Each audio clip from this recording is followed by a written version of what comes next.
हम हनुमान जी के साथ कैसे बात कर सकते हैं? बता रहा हूँ ना, जो हनुमान जी ने बताया वही बता रहा हूँ। ये हनुमान जी ने सारा बताया। कहते मैं तो उसका मन पढ़ सकता हूँ। उन्होंने ले जाकर मुझे समाधिस्थ अवस्था में, जिसको ट्रांस कहते हैं, सुग्रीव के हृदय में ले जाकर खड़ा कर दिया और कहा देख, इसका हृदय पूरा का पूरा देख। प्रभु श्री राम का एक ऐसा नया रूप हमारे सामने आया जिसे हमने आज तक नहीं देखा था। हनुमान जी को एक गुण राम जी से मिला बहुत प्यारा। क्या? राम जी के साथ उनका ना के बराबर संवाद हुआ है, ना के बराबर। तो रास्ता बताइए कि हम हनुमान जी को के कैसे दर्शन कर सकते हैं, हम हनुमान जी से कैसे वार्तालाप कर सकते हैं। और मैंने कईयों को बताया है, जो कुछ जिनको मैं साधना कराता हूँ। जी जी। परम आश्चर्य का विषय है कि उस मार्ग पे वो कभी जाते ही नहीं। क्या हनुमान चालीसा, अगर सरल शब्दों में पूछूं, उससे हनुमान जी अतिशीघ्र प्रसन्न होते हैं? आप सुबह उठ के रोज हनुमान चालीसा पढ़ेंगे, उससे हनुमान जी कोई प्रसन्न होने वाले नहीं है। तो इस दौर में क्या हनुमान चालीसा जो लोग पढ़ रहे हैं उसका सही तरीका क्या होना चाहिए? गाते रहेंगे तो मेरे ख्याल से कि टेप रिकॉर्डर या पेन ड्राइव या कंप्यूटर ये सबसे पहले हनुमान जी को प्रसन्न करेंगे। अगर हनुमान चालीसा का पाठ करते हैं तो क्या करना चाहिए, कैसे पढ़ना चाहिए? अंत में सुधारी बोलते हैं और चारी बोलते हैं, वो शुद्ध उच्चारण है। कि वो चेतना कहीं और से निकलकर मेरे वाणी में आ गई। और हनुमान जी उच्चारण पर बिल्कुल ध्यान नहीं देते, वो भाव पर ध्यान देते। ये जो कहा जो सतबार पाठ कर, अब इसका अर्थ समझ। मुझे बड़ी हंसी आती है कि एक अनपढ़ को पढ़ाने के लिए हम जैसे पढ़े लिखे स्कॉलर को रखा गया। सुंदरकांड पढ़ना इस दौर में सबसे ज्यादा लाभदायक होता है क्या? पति पत्नी को या उनका जिनका विवाह होने जा रहा है, उन सबको अनिवार्य रूपेण इसका पाठ करना चाहिए, पढ़ना चाहिए अर्थ के साथ। सुनी प्रभु वचन हर्ष हनुमाना, शरणागत बच्छल भगवाना। अब मैं नया उत्तर बताता हूँ जो हनुमान जी ने मुझे बताया, चुपके से कान में बताया उन्होंने। जी जी जी। कहते जानते हो भगवान के सबसे अधिक निकट कौन? सबसे अधिक निकट बजरंग बाण। ये कहा जाता है कि भैया बजरंग बाण में हनुमान जी को शपथ दिलाई जाती है। तो कहते हैं कि भाई बजरंग बाण का पाठ सबको पाठ ऐसे नहीं करना चाहिए, वो जब आपातकाल हो तब बजरंग बाण का आप पाठ करिए। और हनुमान बाहुक, ये जो दो चीजें, क्या इसका पाठ कभी भी कोई भी कर सकता? मैं तो कहूँ कि परमाणु शक्ति से भरपूर रचना है, तो इसलिए सहज रूप से किसी को इनको हाथ नहीं लगाना चाहिए। तो हनुमत स्तवन का पाठ क्या आम लोग कर सकते हैं? आत्मा को विभोर कर देने वाला, भाव विभोर कर देने वाला और बिल्कुल डुबा देने वाला है। हनुमान जी की पूजा स्त्रियों को नहीं करनी चाहिए, उनको छूना नहीं चाहिए। इसमें सत्यता है, स्त्रियों को दूर रहना चाहिए हनुमान जी से। हनुमान जी ने जो उत्तर दिया वो मैं बताता हूँ जी। कहते मेरे लिए ना कुछ, अरे तुमने नहाया नहीं, तुम भगवान का नाम अभी पूजा नहीं कर सकते भगवान के सामने, ऐसा है क्या? अगर नहाय पूजा हो सकती है? अनित धोने से परमात्मा मिलता तो मछलियों और मेंढकों को सबसे पहले मिलता। शंकर सुवन केसरी नंदन या शंकर स्वयं केसरी नंदन, क्योंकि आदरणीय रामभद्राचार्य जी जो है उनके मुताबिक कि हनुमान चालीसा में कुछ त्रुटियां आ गई हैं और हम उनका जो उच्चारण है वो त्रुटियों के साथ कर रहे हैं। अब मैं सारी बातें यहीं कह दूंगा तो वो जो हनुमान चालीसा की मैं अभी व्याख्या पूरी लिख कर आया हूँ उसका क्या होगा? कोई अंतर नहीं पड़ता कि आपने यहाँ दो शब्द वहाँ, अगर किसी का मन करता है कि उन महाराज ने इकाई को बदल दो, उसका मन टिक रहा है तो ठीक है।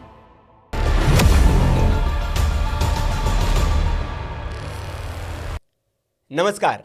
जब दुनिया शक्ति को सत्ता में खोजती है तब हनुमान जी हमें सिखाते हैं कि शक्ति सेवा में होती है, अहंकार में नहीं।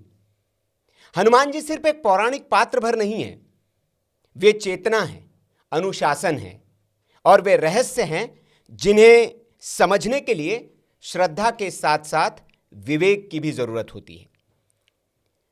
आज इस विशेष पॉडकास्ट में, इस खास सत्संग में हम हनुमान जी के उन रहस्यों पर चर्चा करेंगे जो ग्रंथों में छुपे हुए तो है ही, साथ ही साथ उन अनुभवों पर भी चर्चा होगी जो शब्दों से परे हैं। और इस पर चर्चा करने के लिए हमारे साथ विशेष मेहमान हैं ईशान महेश जी। आप आध्यात्मिक गुरु हैं, हनुमान भक्त हैं और लेखक भी हैं। उनकी लिखी हुई पौराणिक पुस्तकें जो हैं वो पढ़ने के बाद आपके मन के भीतर कई सवालों का गुबार आएगा और जैसे जैसे उन पुस्तकों को आप पढ़ते जाएंगे वो गुबार शांत भी होता रहेगा। तो उन सारे जो ज्ञान का सार है उस पर आज हम चर्चा करेंगे। हम जानेंगे ईशान जी से कि हनुमान जी उनके साथ बात कैसे करते हैं और हम हनुमान जी के साथ कैसे बात कर सकते हैं। अगर हनुमान जी है तो उनको हम देख कैसे सकते हैं, उनके दर्शन कैसे हो सकते हैं। बहुत सरल सरल उपाय आज ईशान जी हमें बताएंगे। बहुत बहुत स्वागत है ईशान जी आपका, आपने हमें समय दिया।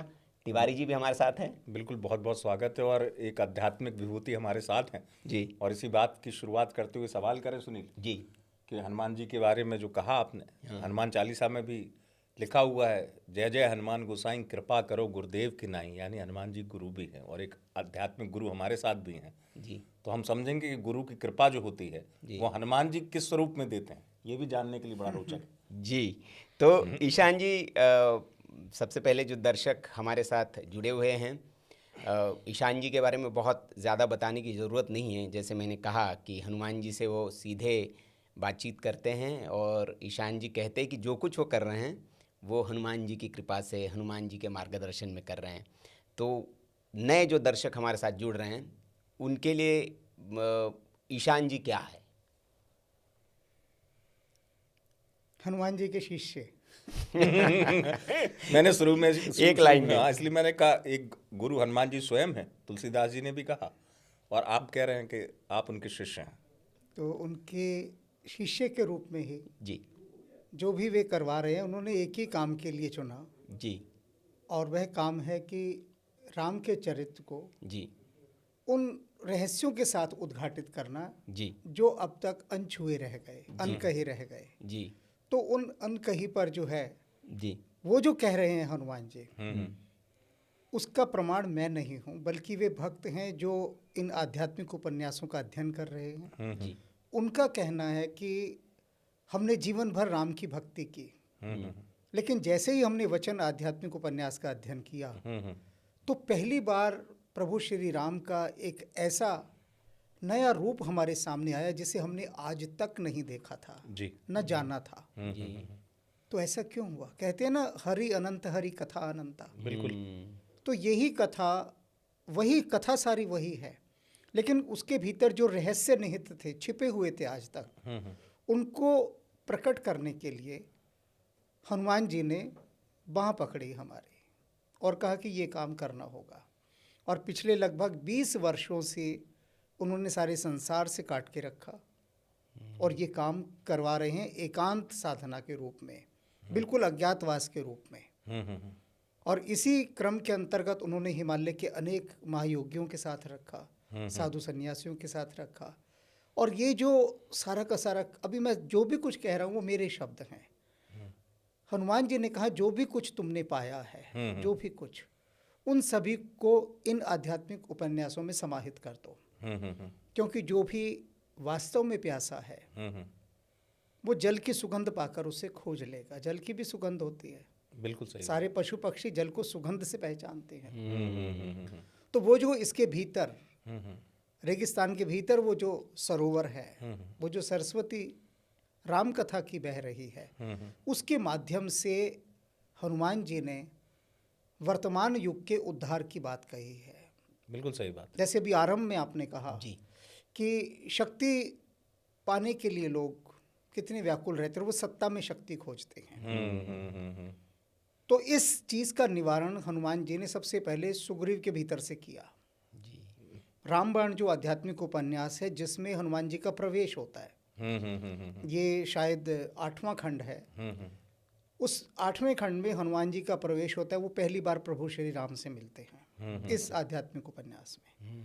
तो उन्होंने अपने मिलने का जो वर्णन करवाया है हनुमान जी ने, उसको लिखने के बाद मैं भी ठगा सा रह गया, मंत्रमुग्ध, बिल्कुल अवाक, स्तब्ध, जो वर्णन उन्होंने करवाया। उसमें आगे बढ़कर वे सुग्रीव से कहते हैं कि तू किस पर संदेह कर रहा है। सुग्रीव निरंतर राम जी पर संदेह करता रहा, निरंतर। और सुग्रीव को हनुमान जी से बहुत ईर्ष्या हो गई थी। अच्छा। सुग्रीव ये हनुमान जी ने सारा बताया। कहते मैं तो उसका मन पढ़ सकता हूँ। उन्होंने ले जाकर मुझे समाधिस्थ अवस्था में, जिसको ट्रांस कहते हैं, सुग्रीव के हृदय में ले जाकर खड़ा कर दिया और कहा देख, इसका हृदय पूरा का पूरा देख। और उसके पूरे हृदय का चित्रण उन्होंने करवाया। ऐसा चित्रण कि जो सुग्रीव के मन के अंदर प्रवेश कर जाता है, वो पाता है कि ये तो सुग्रीव तो मैं ही हूँ और कोई है ही नहीं, मैं ही हूँ।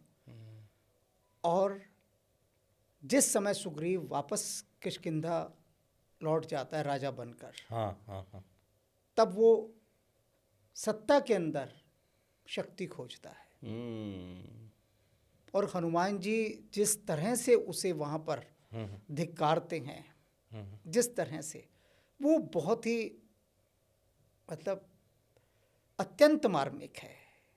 मर्यादाओं का कितना ध्यान रखते हैं हनुमान जी। इस बात को जानते हैं कि मैं सुग्रीव का सेवक हूँ, उनके सेनापति थे, मित्र भी थे। सुग्रीव राजा है, तो एक राजा को किस प्रकार से अनुशासित करना है, किन शब्दों के माध्यम से अनुशासित करना है, जी। मर्यादित भी हो, मैत्री भी हो, सब कुछ हो। तो वो जो हनुमान जी ने रूप दिखाया, उन्होंने कहा कि देखो, मुझे श्रेष्ठ अभिनेता का यहाँ पुरस्कार मिलना चाहिए, बेस्ट एक्टर का हुआ। क्योंकि हनुमान जी जो एक्टिंग करते हैं ना, बेमिसाल। तो उन्होंने दिखाया कि देखो मेरी एक्टिंग देखो। और जिसने ये रामबाण पढ़ा, तो उसने कहा हम तो कभी जान ही नहीं सकते थे कि हनुमान जी इतनी अच्छी एक्टिंग करते हैं और इतने अच्छे कॉमेडियन हैं, मतलब हास्य अभिनेता, कि उसको पकड़ पाना। हम आमतौर पे तो यही जानते हैं ना कि हनुमान जी बैठे हैं, आँख बंद किए हैं, राम राम राम यही सब कर रहे हैं। ये सब नहीं करते थे हनुमान जी, मैं आपको बता दूं। ये बड़ी अच्छी बात आपने कही। बिल्कुल भी नहीं। जितने समय वो राम जी के साथ रहे, राम जी के साथ उनका ना के बराबर संवाद हुआ है, ना के बराबर। सारे संवाद उनके लक्ष्मण जी के साथ हैं। राम जी के साथ तो वो जाकर बस जहाँ होते थे बैठ जाते थे चुपचाप, कुछ नहीं बोलते थे। गुरु जी क्षमा से, हाँ। जैसे हम, ये तो इस दौर की बात है, ये आपकी आध्यात्मिक चेतना है जिसको आप स्वयं बता रहे कि हनुमान जी से संवाद से लेकर हनुमान जी ने आपको यात्रा कराई। तो जो हम इस दौर में देखते हैं हनुमान जी की जो सब जगह मंदिर, हाँ, हाथ में ली, हाथ में ऐसे बिल्कुल करते हुए श्री राम जय राम जय जय राम, करताल हाथ में उनके। एक स्वरूप ये है, एक स्वरूप वो भी दिखता है जिसमें हनुमान जी लगभग 100 फीट से भी ऊंचे, कई मंदिर भी बनते हैं अब, और विशाल का है। जो आपकी अनुभूति 100 योजन। अब जो आपने बात बताई कि हनुमान जी कैसे हैं, उस बात पर भी मैं प्रकाश डालता जी। हनुमान जी राम का नाम लेने से कहीं अच्छा राम काज करने के लिए आतुर रहते हैं। क्या बात है। राम का नाम लेना तो मतलब तुम बैठ गए बस ऐसे, कुछ नहीं कर रहे, इधर रहे तुम। वो कहते नहीं, राम काज करीबे को आतुर। जो राम का काम है मुझे तो वो करना है। और राम का काम क्या है? दुष्टों का दलन करना, साधु संत के तुम रखवारे, असुर निकंदन राम दुलारे। कि राम के दुलारे कैसे बन सकते हो? तुम दुष्टों का दलन करो। यदि तुम्हारे पास शक्ति है तो शक्ति का एकमात्र ध्येय यही होता है कि यदि तुम गौओं की रक्षा सर्पों से नहीं करोगे तो सर्प सारी गौओं को खा जाएंगे। इसलिए जो सर्प सरीखे दुष्ट हैं, उन दुष्टों का दलन होना चाहिए। मैं बार बार अपने प्रत्येक प्रवचन में ये कहता हूँ कि हनुमान जी को एक गुण राम जी से मिला बहुत प्यारा। क्या? आरती कीजिए हनुमान लला की, दुष्ट दलन रघुनाथ कला की। ये रघुनाथ जी से कला मिली। पूछा किसने? हनुमान जी। ये दुष्टों को मारने का आपने कहाँ से सीखा? क्योंकि हनुमान जी को तो सब दीनहीन और वो समझते थे किष्किंधा में, मैं आपको बताऊं।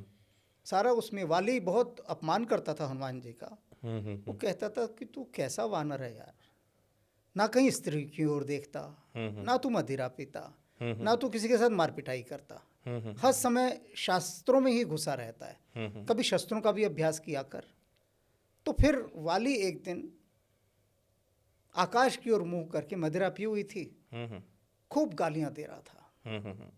तो हनुमान जी ने कहा कि भाई ये सब क्या कर रहा है तू, ये शोभा नहीं देता।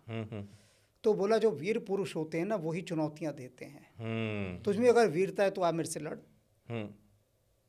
हनुमान जी कहते हैं इसका घमंड तोड़ना है। हनुमान जी कहते हैं कि देख, हाँ वो वाली ये भी कहता है तू केसरी नंदन है, और केसरी देख कितने बलशाली हैं, और तू तो हमेशा कायरों की तरह बैठा रहता है, तो आ मेरे से द्वंद्व युद्ध कर। पिए हुए था। हनुमान जी कहते हैं कि अपने मन में कि ये राजा है मेरा। फिर प्रत्यक्ष रूप से कहते हैं कि देखिए वानर राज, आप राजा हैं, और क्योंकि आपने मुझे चुनौती दी इसलिए मैं स्वीकार तो करूंगा ही, पर इसे मैं द्वंद्व युद्ध का नाम नहीं देता, क्योंकि राजा से लड़ना सेवक का काम नहीं है। हम इसे युद्धाभ्यास का नाम देते हैं। आपकी जो मल्लशाला है ना, वहाँ पर हम अभ्यास करेंगे, और जैसे आप रोज सुबह व्यायाम करते हैं, अनेक मल्लों को साथ लाते हैं, तो वहाँ पर एक हम अभ्यास करेंगे। वाली मान जाता है, वो कहता है मुझे क्या चाहिए, मुझे तो हनुमान को पटकना है, बुरी तरह से साबित करना है। साबित करना है। तो वाली ढिंडोरा पीट देता है कि यहाँ पर मेरे और हनुमान के बीच में जो है ना मल अभ्यास होगा, और आओ सब देखने। सारे जितने भी उस समय के टॉप होते हैं किष्किंधा की, सबको बुला लेता है। वो पूरा उसको स्टेडियम कह लो, छोटा सा मल्लशाला सारी भर जाती है। अब हनुमान जी कहते हैं ये इसने क्या किया, क्योंकि मैंने तो इसे कहा था कि हम इसको एकांत में करेंगे, इसने तो पब्लिकली कर दिया, क्योंकि वो चाहता था कि पब्लिकली वो हनुमान जी का अपमान करे और स्वयं का दिखाए वर्चस्व। अब वो होता है आरंभ मल्ल युद्ध। तो वाली बहुत समय तक तो हावी रहता है। उसके बाद हनुमान जी जब अपनी पर आते हैं तो ऐसा पटकते हैं और उसकी छाती पर जाकर बैठ जाते हैं, और सारी तरफ सन्नाटा छा जाता है। फिर एकदम ये आवाज़ आती है कि हनुमान की जय, हनुमान की जय सब तरफ। तो हनुमान जी वहाँ क्या कहते हैं कि मेरी जय जयकार नहीं है, ये अपने सेवक को सम्मान देने के लिए वानरराज स्वयं गिर गए हैं। क्या बात है, वाह।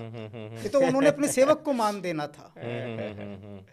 तो वाली फिर उठता है वहाँ पर और कहता है कि ये हनुमान जो है ना, आज से मैं इसको महावीर की उपाधि देता हूँ। अच्छा। कि इसने वाली तक को पराजित कर दिया। तो उस समय वाली लज्जित होता है कि इसने मतलब मेरा कितना मान रखा राजा का। तो ये तो युद्ध से यही बुद्धिमत्ता। नहीं, बुद्धिमत्ता के अलावा सुनील आप ये सोचिए कि इससे एक सार मिलता है आज के दौर में भी। आप युद्ध से अपने आप को जीतकर विजेता मत मानिए, आप गुणों से विजेता बनिए, ना कि युद्ध से। वो कहते हैं ना, जीते हो किसी ने देश तो क्या हमने तो दिलों का जीता। क्या बात है, क्या। तो हनुमान जी ने एक क्षण में जो घृणा करता था उनसे, उसका हृदय परिवर्तन कर दिया। मतलब कितना इस कथा के माध्यम से कितना अच्छा संदेश दर्शकों को दिया है कि शत्रु को पराजित नहीं करना है, शत्रु को मित्र बना लेना है, तो शत्रु समाप्त। नहीं, और शत्रु मित्र आपका तब बनेगा कि जब आपके पास शक्ति तो है, लेकिन आपके पास विनय संपन्नता ज्यादा है, सेवा भाव ज्यादा है, समर्पण। देखिए ना, और सबसे बड़ा गुण शक्ति होने के बाद भी अहंकार का ना होना, सबसे बड़ी बात। लंका जारी सिय सुध लाए, गर्भ नाही मन माही, भरत भाई कपि से उऋण हम नाही। कि देखो लंका जला दी, असुर संहारे, लेकिन गर्व नाही मन माही। गर्व मन में इतना से भी गर्व नहीं, अहंकार नहीं कि मैं कितना बड़ा तीर मार कर आया हूँ, कुछ है ही नहीं, जैसे कुछ किया ही ना हो। तभी तो सीता जी जब पूछती है तो कहते हैं कि हम तो राम के सेवक हैं, बस एक प्रश्न में उत्तर, भाई आप कौन, तो हम राम सेवक। तो यही ये जो हनुमान जी दिखा रहे हैं सर्वत्र, यत्र तत्र सर्वत्र, हर जगह रावण को भी यही समझाते हैं, सब जगह यही कहते हैं कि राम जी का जो गुण है प्रजा का पालन करना, उसे सीखो। जब तक प्रजा पालन नहीं आएगा तब तक जो अभी बात कही इन्होंने कि सेवा में जो शक्ति छिपी है। अब हनुमान जी ने जीवन भर क्या काम किया, एक ही काम किया, सेवा की। सेवा से ही अतुलित बल धामा, सिर्फ सेवा और कुछ नहीं किया। सेवा के अतिरिक्त हनुमान जी का, अभी जो आपने कहा था कि हनुमान जी ऐसे वो भजन गा रहे हैं, वो सब ये छवि है, वो क्या है, नहीं उसका भी है कि जिस समय आपने सारे काम कर लिए, निवृत्त हो गए, उस समय आप ब्राह्मय होकर डूब रहे हैं। देखिए उस हनुमान जी का वह स्वरूप जिसमें वो हाथ में मजीरा लेकर, उनकी आंखें देखिए, उनकी भावभंगिमाएं देखिए, वो पूरी तरह से राममय होकर, लीन होकर संकीर्तन कर रहे हैं अपने साथ। हाँ, बिल्कुल सही बात है, आत्मलीन होकर संकीर्तन कर रहे हैं। तो जब तक ये संकीर्तन स्वयं के साथ नहीं चलेगा, घटित नहीं होगा, वो स्वरूप बड़ा अद्भुत है कि स्वयं के साथ संकीर्तन करना, अपने हृदय में बैठे हुए राम जी को वो सुनाना, अन्यत्र नहीं सुनाना। कोई लाउड स्पीकर लगा के पूरे मोहल्ले की नींद हराम नहीं करनी है। सही बात है ना, अपने भीतर। तो वो जो गायन है भीतर का, खुद के हृदय में विराजमान राम जी को सुनाना, वो सुनाने की मुद्रा है, वो आत्मलीन होकर सुनाने की। तो उस अवस्था में जब हम पहुंचते हैं, वहां पहुंचने के बाद फिर हमें रामकाज समझ में आता है। अभी तो रामकाज समझ आना ही बहुत दुष्कर है, बहुत ही कठिन। अनेक स्थानों पर मैंने इस बात को, मैं बार बार कहता हूँ, इसलिए कहता हूँ कि शायद किसी के कान में पड़ जाए। आज मैं अद्भुत रहस्य की बात बता रहा हूँ जी। भगवान के सबसे अधिक निकट कौन है, ये बताइए। सामान्य सा प्रश्न, बहुत सामान्य। सबसे अधिक निकट कौन है? भगवान की सबसे अधिक निकट वही है जिसके अंदर भाव है, जिससे भगवान से लगाव है। ठीक है, आप बताइए। हाँ, मेरी जितनी बुद्धि है उसके हिसाब से भगवान के निकट वो सबसे ज़्यादा है जो मतलब बुरा कुछ नहीं करता है और सोच जो किसी के लिए समर्पित है या सेवा, समर्पित जिसके है, अंदर सेवा सेवा है। में है। अब मैं नया उत्तर बताता हूँ जो जी। हनुमान जी ने मुझे बताया, चुपके बिल्कुल से बताएं। कान में बताया उन्होंने। जी जी जी। कहते जानते हो भगवान के सबसे अधिक निकट कौन है? हम्म, सबसे अधिक निकट पॉलिटिशियन है। कैसे? मजाक नहीं है, राजनेता। मैं बता रहा हूँ। हाँ हाँ, कैसे कैसे? कहते जो जितना बड़ा राजनेता है, जैसे जो मान लीजिए कैबिनेट मिनिस्टर है, तो बोले जो तुम्हारे यहाँ का इस समय धरती पर जो तुम्हारे भारतवर्ष में जो कैबिनेट मिनिस्टर है या बड़े बड़े मिनिस्टर हैं, कहते वो सबसे अधिक राम जी के निकट है, परमात्मा के। सिर्फ एक बाल बराबर का फर्क है। क्यों? एक बाल बराबर का। मैं बता रहा हूँ ना, जो हनुमान जी ने बताया वही बता रहा हूँ। कहते सबसे अधिक इधर वो बाल का फर्क हटा और भगवान उनके सामने प्रकट हैं और वो स्वयं भगवान में ही समा जाएंगे, इतने अधिक निकट हैं। क्योंकि ये वो दिव्य आत्माएं हैं। इस समय जो भी या जब भी भारत की राजनीति में या कहीं की भी राजनीति में जो भी राजनीति के शीर्ष पर है, मतलब आप निगम पार्षद से लेकर, कहते हैं ना भगवान के पार्षद हैं, पार्षद से लेकर और राष्ट्रपति तक चले जाइए, ये जितने भी लोग हैं ये बड़ी दिव्यात्माएं हैं, उच्च आत्माएं हैं। क्यों? क्योंकि राम जी ने उनको कहा मैं तुम्हारे अधीन अपने लाखों जीवात्माओं को सौंप रहा हूं, तुम मेरे प्रतिनिधि हो। उनके प्रबंधन और भरण पोषण का दायित्व तुम्हें दे रहा हूँ। हाँ, तुम्हें दे रहा हूं, मतलब तुम राम हो, मेरे प्रतिबिंब हो तुम। तुम्हें मैं ये लाखों लोगों के भरण पोषण का, जैसे मैं प्रजा का पालन करता था, देखो ना कहाँ से चुना राम जी ने। अब आप तो कैबिनेट मिनिस्टर नहीं है ना मैं हूँ ना, मैं लोग कई एक हिमालय के महायोगी ने कहा था तुमको गवर्नर बनवा दूं उत्तराखंड का क्योंकि वो तीर्थ स्थान है ना। हाँ, सही बात। तो कहते कि ये स्वर्ग से भी अधिक सुंदर बन जाएगा अगर तुम्हें गवर्नर बनवा दूं, क्योंकि मैं जानता हूँ कि अगर तुम्हें बनवा दिया तो तुम दुनिया को नौकरी करना सिखा दोगे कि नौकरी की कैसे जाती है। तो मैंने कहा कि ऐसा हनुमान जी करने ही नहीं देंगे। उन्होंने कई बार मुझे प्रलोभन दिए, तुम ये चाहते हो, ये चाहते हो, तो मैं चुप रहा। उन्होंने कहा तुम चाहोगे तो भी नहीं दूंगा क्योंकि मुझे तुमसे काम लेना है। उन्होंने आपको दूसरी सेवा में लगाया। मैंने कहा मुझे दूसरे काम में लगाया है, तो इसलिए उन्होंने कहा, कहते अगर राम जी चाहेंगे तो। मैंने कहा वो तो फिर हनुमान जी भी कुछ नहीं कर सकते। लेकिन यहाँ मैं मूल बात पर आता हूँ कि सोचिए इतनी खरबों अरबों आत्माओं के अंदर से राम जी किसी एक को चुनते हैं कि तू कैबिनेट मिनिस्टर बनेगा, तो कितने संचित पुण्य उसके रहे होंगे कि तब उन्होंने उसको चुना कि तुझे यहाँ मैं बिठाता हूँ और तुझे इतना ऐशो आराम देता हूँ कि जिसकी तू सपने में भी कल्पना नहीं कर सकता। सब सरकार देगी तुझे। सरकार नाम ही हनुमान सरकार जैसे कहते हैं। सरकार का मतलब ही क्या है? श्री राम राजा सरकार है ना।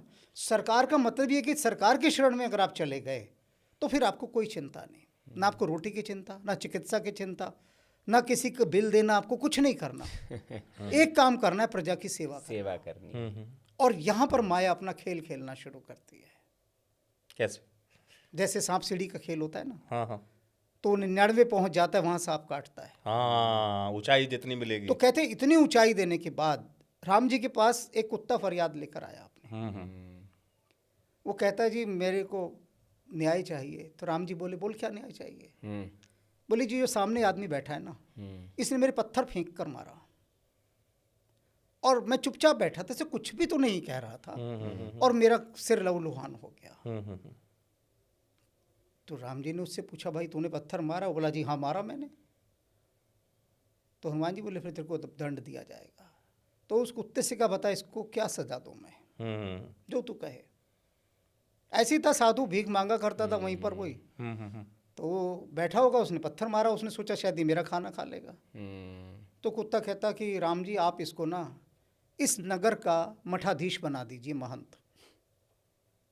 अब राम जी उसकी तरफ देखें, कहते मैंने दंड देने के लिए कहा है भाई, पुरस्कार देने के लिए थोड़ी ना कहा है। तो इससे क्या पता इतना उच्च पद दे रहा है कि यहाँ का मठाधीश बना दीजिए, कारण बता।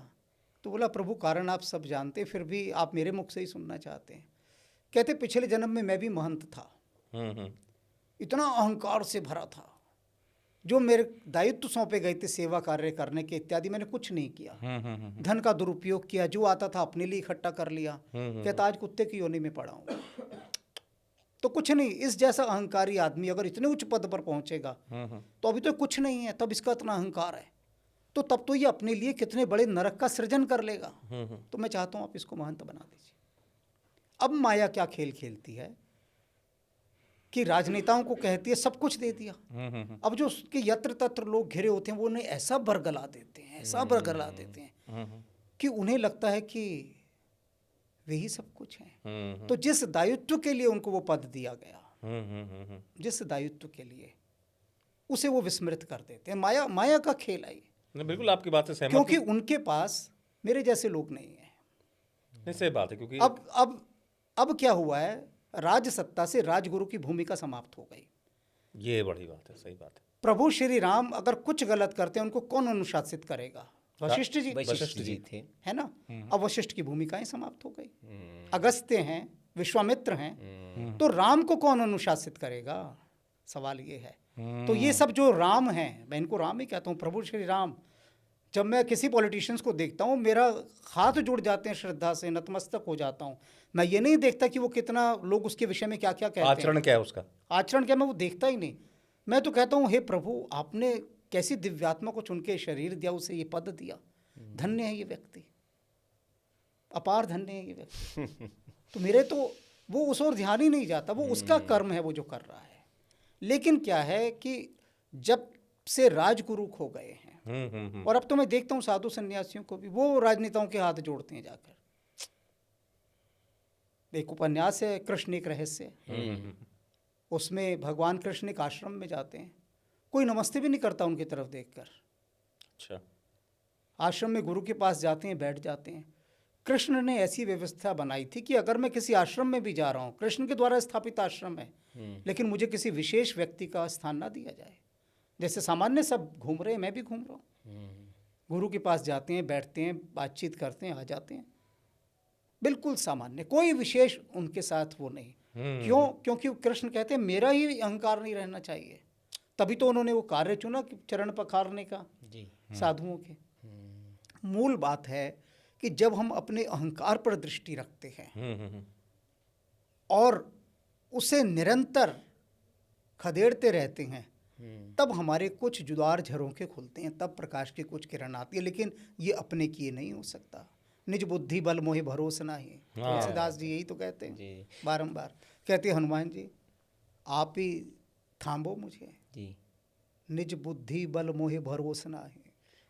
तो ईशान जी, बहुत अच्छी सुंदर चर्चा चल रही है और मन तो नहीं कर रहा है आपको टोकने रोकने का, लेकिन चूंकि एक प्रश्न मेरे मन में आ गया कि जैसे आप हनुमान जी से वार्तालाप कर लेते हैं, आपके कान में हनुमान जी बता देते हैं, हमारी भी इच्छा है, कलयुग के जितने लोग हैं हमारे दर्शक हैं, उनकी भी इच्छा होगी कि वो भी हनुमान जी से ऐसा ही वार्तालाप करें।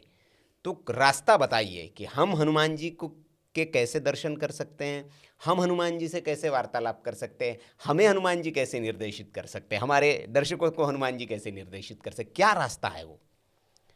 अगर कोई मुझसे पूछे या आपसे ही पूछे जी कि जो संसार का सबसे धनी आदमी है, हम भी उसके जैसे धनी बनना चाहते हैं जी हम भी ऐसे ही, हमारे बड़े बड़े महल हों, सब कुछ हो और हमारा नाम भव्यता भी हो। हाँ सब कुछ हो, हम भी वैसा बनना चाहते हैं। तो बताइए कैसे बने?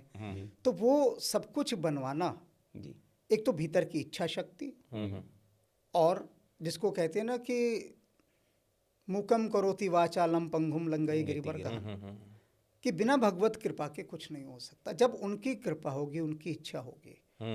अगर मैं किसी को बता भी दूं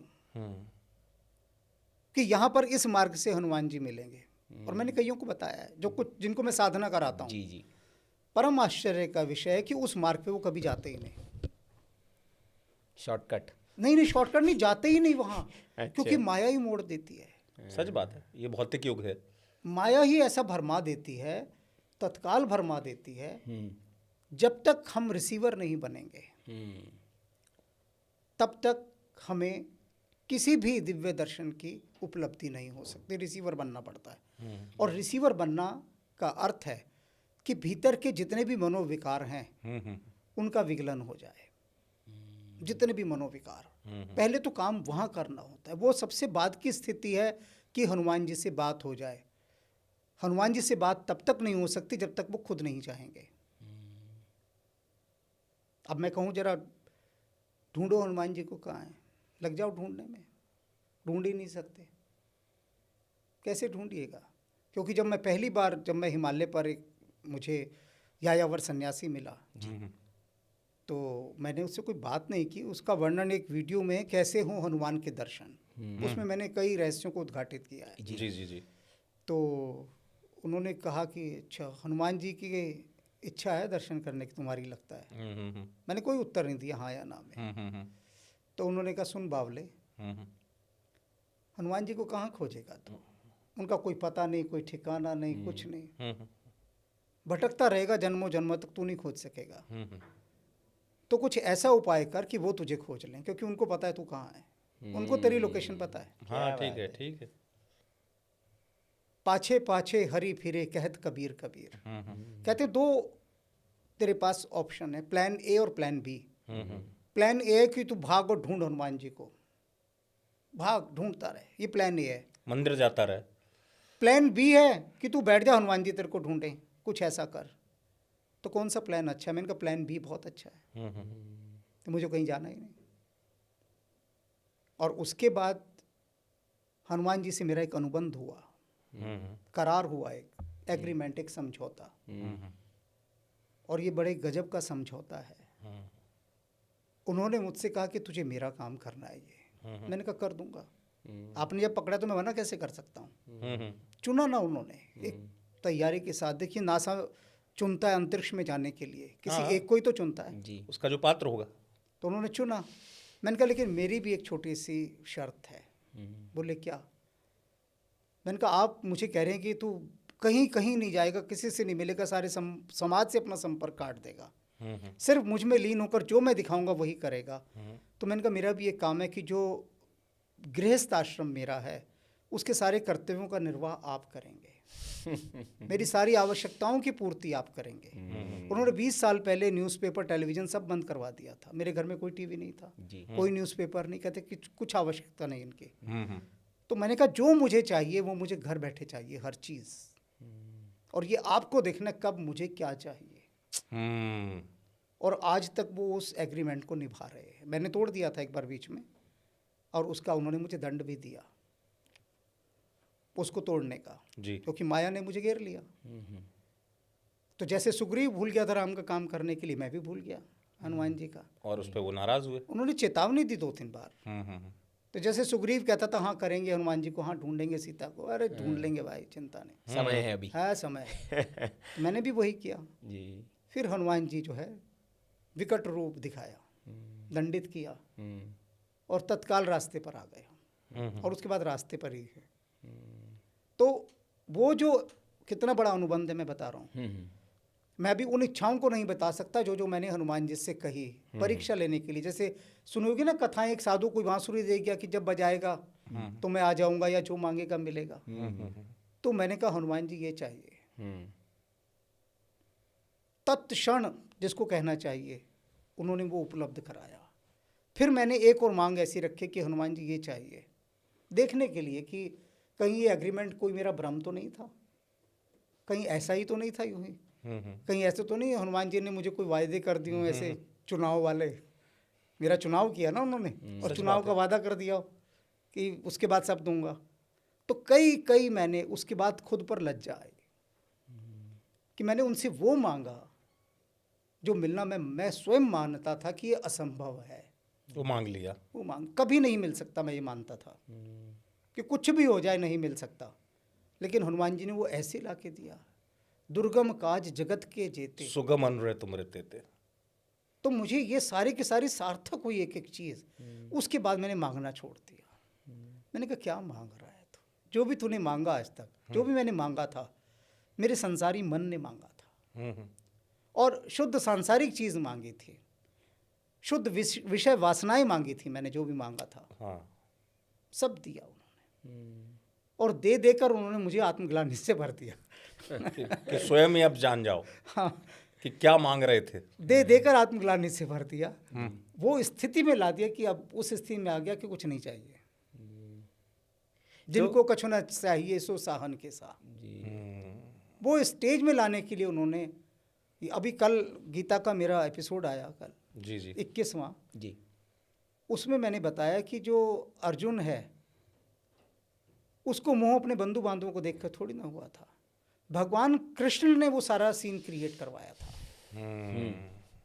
जिस समय वो कहता मेरे रथ को ले जाकर दोनों सेनाओं के मध्य खड़ा कर दो, उस समय भगवान कृष्ण ने अर्जुन की छाती में ऐसा तीर मारा कि वो उसके हृदय में धंस गया जाकर। अर्जुन तो लड़ने मरने गया था, तो भगवान कृष्ण ने एक इशारा किया और उससे कहा कि ले तेरे परिवार के लोगों के सामने लाके मैंने तुझे खड़ा कर दिया, मार इनको। अब वो जो तीर लगा, कृष्ण भगवान ने ये नहीं कहा धृतराष्ट्र पुत्रों को देख, जब वो अर्जुन कहता है कि दोनों सेनाओं के मध्य मेरे रथ को लाकर खड़ा कर दो, मैं इन सबको देख लेना चाहता हूँ, बिल्कुल। तो कृष्ण कहते हैं देख ले इनको, ये तेरे भाई बनते हैं, देख ले। कृष्ण वहाँ पर ये कुरून शब्द का उपयोग करते हैं, वे धार्तराष्ट्रस्य भी कह सकते थे, लेकिन जानकर वो कहते हैं क्योंकि भगवान कृष्ण को वो सिचुएशन वहाँ पर क्रिएट करनी थी, वो परिस्थितियां वहां पर बनानी थी जिससे वो गीता कह सके, वरना कब कहते गीता। तो इसलिए अर्जुन को उस दीनहीन अवस्था तक लाना जरूरी था। मेरे मित्र हैं हृदय विशेषज्ञ जी डॉक्टर नवीन भामरी, तो वो कहते हैं कई बार हमें हृदय की चिकित्सा करनी होती है तो हम हार्ट बीट और उन सबको इतने उस जगह पर पहुंचा देते हैं, एक जो इलेक्ट्रिक चिकित्सा करनी होती है बिजली की लेजर से, तो पहले हम आर्टिफिशियल रूप से सब क्रिएट करते हैं। हाँ। तो भगवान कृष्ण ने वो एक आर्टिफिशियल मोह उसके अंदर ऐसा क्रिएट किया कि अर्जुन बिल्कुल उस स्थिति तक पहुंच गया कि जब वो ये मान ले कि मेरे से कुछ नहीं हो सकता, और जिस दिन भक्त ये मान लेता है मेरे से कुछ नहीं हो सकता, वहीं से शुरू हो जाता वहीं है। से उसकी शुरुआत है। तब भगवान ने उसको विराट रूप दिखाया, वरना ऐसे थोड़ी ना कि खड़े खड़े उसको। और ना अर्जुन देख, मैंने भी कहा रिसीवर शब्द, रिसेप्टिविटी गुण, ग्राहकता ये सबसे प्रमुख है। जब आप में ग्राहकता आती है, रिसेप्टिविटी आती है, तभी आप कुछ सुनने समझने और जानने के लिए तैयार भी होते हैं और उसे पी भी पाते हैं, अन्यथा पी नहीं सकते। वरना गीता कहाँ उतरती है, उतरी थी भगवान कृष्ण ने, हनुमान जी ने मुझे बताया जी। तो मैंने उनसे पूछा, मैंने कहा ये गीता जो है ऐसा तो नहीं था कि किसी कॉलेज के प्रोफेसर की तरह एक दिन पहले कृष्ण सारा चैप्टर पढ़ के गए हो कि भाई कल अर्जुन आए, मुझे उसके सामने पता नहीं क्या पूछ ले, कहाँ से पूछ ले, हाँ, व्याख्या देनी है। व्याख्या देनी है जी। तो मैंने कहा इसका मतलब है ये गीता तो भगवान कृष्ण के भीतर उनके रक्त में ही थी, तो अब से पहले किसी से नहीं कही उन्होंने। तो उन्होंने कहा कही ना, सुदामा से कही थी। अच्छा। और गीता सुदामा से इस रूप से कही थी जैसे कि पूरे वेद उपनिषद जितना भी आज तक का हमारा उपलब्ध वांग्मय है वो सारा इत्र की एक सुगंध बन जाए। तो उन्होंने वो जो दिखाया, मुझे दिखाने के साथ साथ हनुमान जी ने कृष्ण एक रहस्य उपन्यास लिखवाया, उसके अंदर वो सारी गीता है जो पहली बार उन्होंने सुदामा से कही।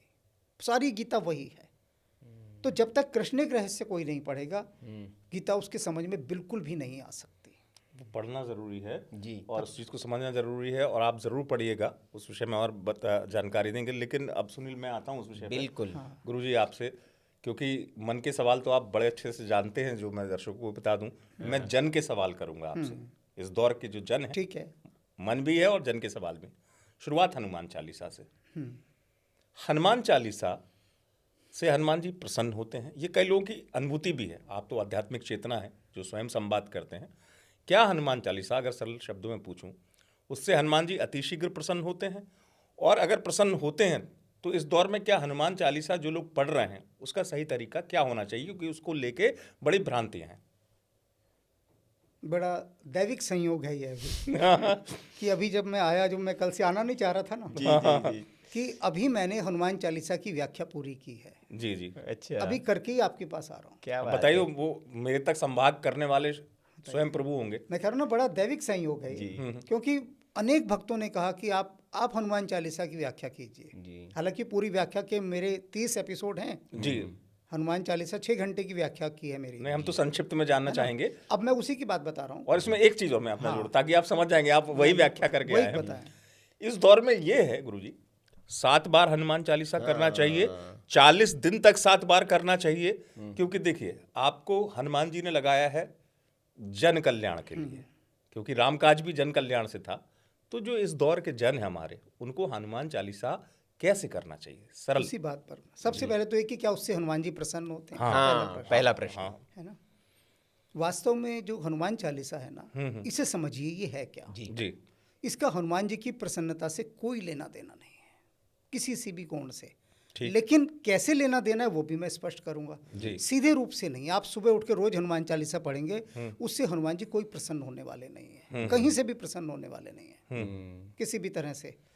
हनुमान जी की जो ये रचना तुलसीदास जी ने लिखी बिल्कुल बिल्कुल। ये वास्तव में एक परमौषध है, परम औषधि, रामबाण औषधि। हनुमान चालीसा वास्तव में हमारे हृदय का शुद्धिकरण करती है। अच्छा, ठीक है। ये एक कीमिया है, राम रसायन तुम्हारे पास। तो इसको हम औषधि के तौर पे माने? हाँ बिल्कुल, ये है ही, माने क्या, ये है ही।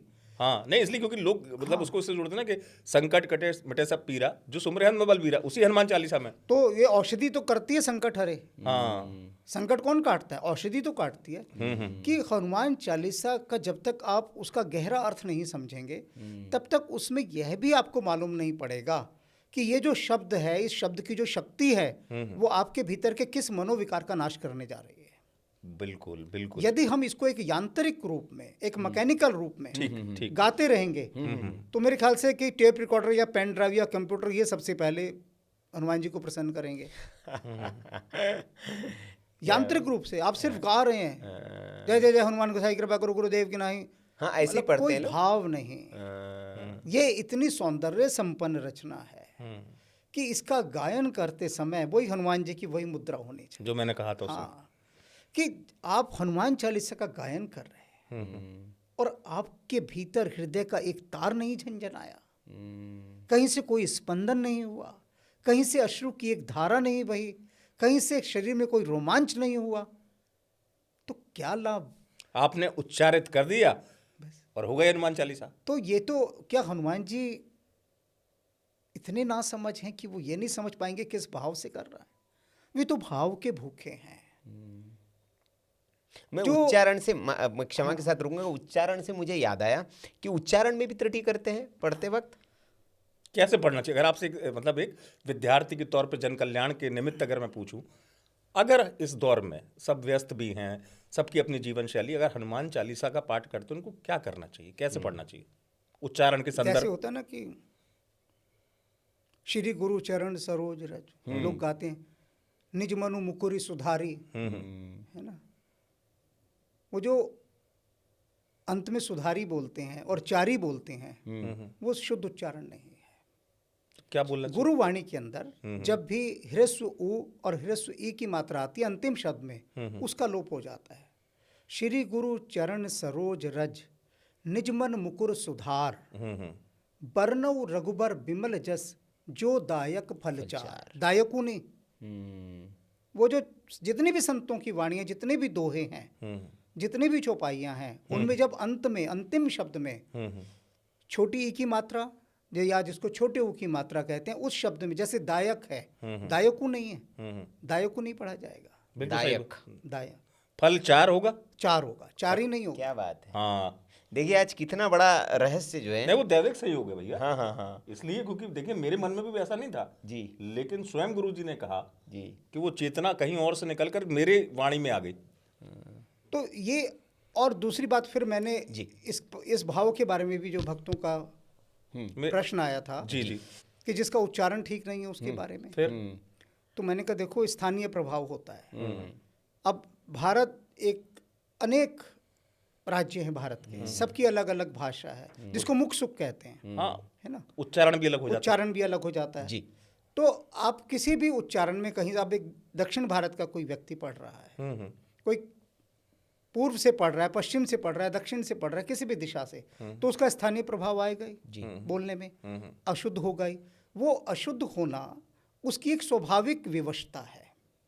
और हनुमान जी उच्चारण पर बिल्कुल ध्यान नहीं देते, वो भाव पर ध्यान देते। भाव आपका शुद्ध है। एक छोटा सा बच्चा कैसा बोलता है तुतला कर माँ से, वो राम को लाम बोलेगा, लाम बोलेगा ना। हाँ। और और माँ कितनी प्रसन्न होती है, जितना वो तुतलाता है उतनी अधिक माँ हंसी आ जाएगी, प्रसन्न, मतलब भर के भावों में भुजाओं में उठा ले उसे, कि कितना लाड आता है उस पर। तो जो विवशता के कारण उच्चारण ठीक नहीं कर पाते लेकिन भक्तिमय हैं, उन पर प्रभु को सबसे अधिक लाड आता है कि देखो ये मेरा बच्चा बोल नहीं पा रहा लेकिन भाव इतना सघन है, इतना गहराया हुआ है, उच्चारण से कोई फर्क नहीं पड़ता। भाव विभोर है।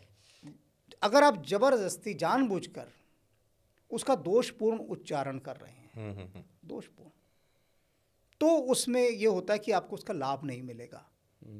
पाप वाप कुछ नहीं लग रहा, ठीक है, तुम अपने लिए अपना विकास नहीं कर पा रहे हो बस। भाव से जब हम जुड़कर कोई भी कुछ भी करते हैं भाव से, तो भाव प्रथम है। और ये जो व्याकरण और जो तकनीकें हैं, अब जो 7 बार पाठ करो सोई, इस पर मैं आता हूँ। हाँ, इसलिए मैं संख्या पे आया मैं अब संख्या पर ही आ रहा हूँ कि 7 बार पढ़ लो, 40 दिन तक पढ़ लो। अभी कुछ समय पहले आपने पूछा था कि आपके अंतर्गत कौन से लोग साधना करते हैं। तो ऐसे ऐसे लोग थे जो 700 बार हनुमान चालीसा पढ़ते थे, कोई 7 बार 700 बार हनुमान चालीसा, जो कहते थे कि हम 700 बार पढ़ते हैं, जबकि शत का अर्थ तो शायद 100 होता ना। 100 होता है, कि सब अपने अपने आधार पर ले रहे हैं। तो उनको मैंने कहा देखो, तुम सिर्फ एक दिन में एक दोहा या एक चौपाई पढ़ो, 40 भी नहीं पढ़ने, एक दिन में एक जी, और उस एक को जी लो पूरी तरह से। ये जो कहा जो 7 बार पाठ कर जो, अब इसका अर्थ समझ लीजिए। आप अपने बच्चे को कई बार कहते हैं तुझे मैंने 100 बार समझाया, तेरे को समझ में नहीं आती बात। हाँ। आपने क्या उसे 100 बार समझाई बात? नहीं, 2-4 बार समझाई होगी, 10 बार समझाई होगी। हम उदाहरण देते हैं 100 का इसलिए कि 100 शीर्ष होता है। अतिशयोक्ति के कारण भी अलंकार एक अतिशयोक्ति है, और 100 जो अभी बताया कि शीर्ष होता है ना, कि 100 हमने मान लिया, कहते हैं ना 100% होना चाहिए भाई। पानी कब उबलता है? जब 100% टेम्परेचर हो जाता है, टॉप पे हो गया। तो ये जो हमारा जितना भी साहित्य है, ये जितना भी वांग्मय है, ये काव्य में लिखा गया, और काव्य में अलंकारिक भाषा में लिखा गया। अब उन शब्द शक्तियों को, उन अलंकारों को जन सामान्य जानता नहीं, वो अभिधा पर अटक जाता है।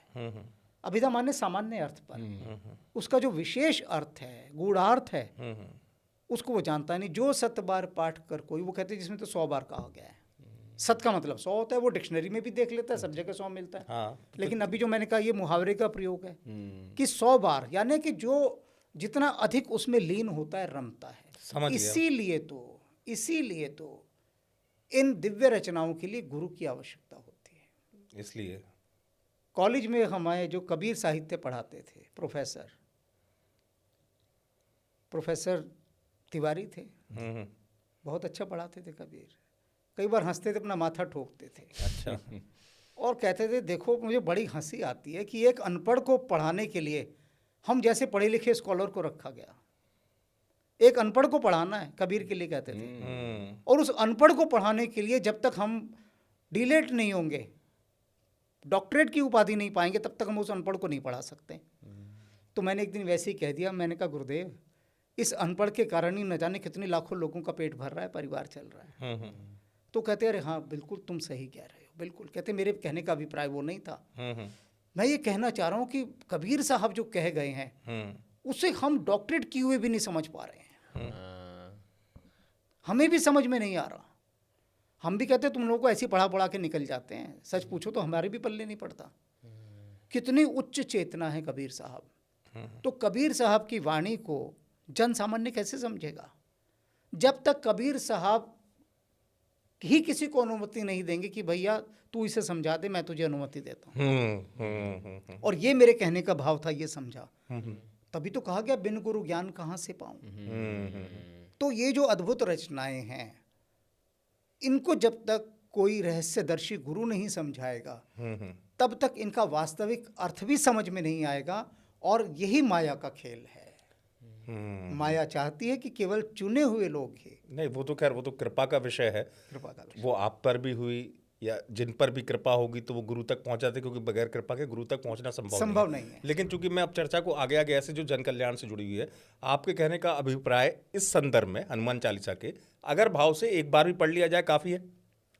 आप बताइए स्वयं, आप अपने बच्चे से क्या कहते हैं कि भाई देख तू 10 घंटे मत पढ़, 10 मिनट पढ़ ले, चाहे मन से पढ़, लेकिन मन से। सामान्य उदाहरण दे रहा हूँ जीवन ठीक से। ठीक। कि कौन तुझे कह रहा है 10 घंटे पढ़, 1 घंटा मन से पढ़ ले, फिर खेल जो मर्जी कर। दैनिक जीवन में यही कहते हैं, वही बात यहाँ पर है। यही है। तो अब गुरुजी हाँ, आप अपनी बात पूरी हाँ, मतलब ये है कि जो बात कही और वास्तविकता में कि प्रभु के भक्ति में या भाव में इतने आप डूब जाए कि आपके नयनों से अश्रु निकल आए, वो उस भाव को जीते हुए उनको याद करते हुए, तो वो आपकी भक्ति जो है वो सफल हो गई। वो दिक्कत ये है ना, इस दुनिया में तो लोग प्रभाव चाहते हैं, भाव नहीं देखते। प्रभाव तो तब आएगा जब भाव होगा। भाव का अभाव है और बहुत ज्यादा प्रभाव है, लोगों की अपेक्षा वैसी हो जाती है। लेकिन चूंकि अब हम इसी संदर्भ में, कष्ट सबको है कहीं ना कहीं, हर किसी की समस्याएं, और कलयुग में चूंकि कहा जाता है कि साक्षात अगर कोई है तो हनुमान जी हैं, देवों में रुद्र अवतार हैं। तो मेरा एक सवाल और था, आपका ही वीडियो देखा और मुझे बड़ा अच्छा समाधान मिला।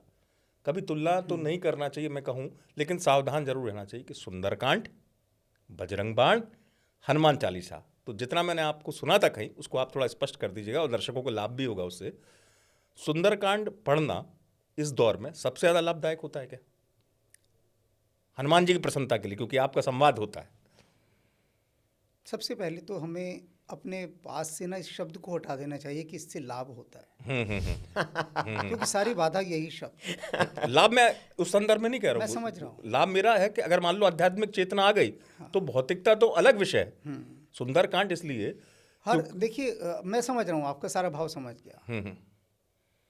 बहुत सारी औषधियाँ होती हैं, कौन सी औषधि किस रोग के लिए देनी है, हाँ, ये महत्वपूर्ण है। जो सुंदरकांड है, अब सुंदरकांड की ये व्याख्या मैंने अनेक उन पति पत्नियों को भेजी जो लगभग एक दूसरे से तलाक लेने के लिए तैयार थे, पेपर्स तैयार हो गए जी। जब उन्होंने उस सुंदरकांड की व्याख्या को सुना तो उनके आंसू रुकने का नाम नहीं ले रहे थे। मतलब एक पति अपनी पत्नी से कितना, मैं कहता हूँ संसार का जो सबसे बड़ा प्रेमी अगर खोजना हो ना, लवर, सबसे बड़ा प्रेमी, तो वो श्री राम है। राम से बड़ा अनन्य प्रेमी आपको ढूंढे नहीं मिलेगा। पूरी धरती का इतिहास आप खोज लाइए, पूरी धरती का खोज लाइए। लोग हैरान होते सुन के। मैंने कहा ये बात हनुमान जी ने मुझे बताई जब वो सीता जी से मिलने गए वहाँ पर।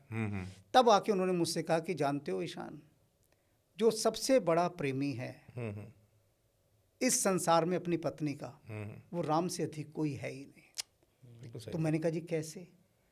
कहते अपनी उस पत्नी को पाने के लिए वे प्रयत्न कर रहे हैं जिसे राक्षस उठा कर ले गया। रावण इस बात से बड़ा आश्चर्यचकित था कि राम को सीता क्यों चाहिए। मैं इतने राजाओं की, देवताओं तक की स्त्रियों को हरण करके लाया, जिसका हरण, जिस स्त्री का हरण रावण एक बार कर ले कोई मुड़ के नहीं देखता। और अगर मैं कहूं भी कि तू ले जा तो कहे कि महाराज अब मैं नहीं ले सकता, अब ये स्त्री मुझे नहीं चाहिए। और स्त्री ने भी कभी जाने की इच्छा प्रकट नहीं की, कभी भी, जिनको हरण करके रावण ले आया था, क्योंकि समाज स्वीकार नहीं करता। रावण कितनी बार ये सोचता है उस समय कि राम दूसरा विवाह क्यों नहीं कर लेता, राजा है, राजकुमार है, इतनी स्त्रियां मिलेंगी उसे, सीता के क्यों पीछे पड़ गया है वो, उसका मैं हरण कर लाया। और वो तो मतलब राम का प्रेम देखिए सीता के प्रति, कि जिस तरह से वो उनके वियोग में विलाप कर रहे हैं, संसार को ये दिखाई नहीं देता कितना अनन्य प्रेम है उनका सीता के प्रति, कितना अनन्य प्रेम।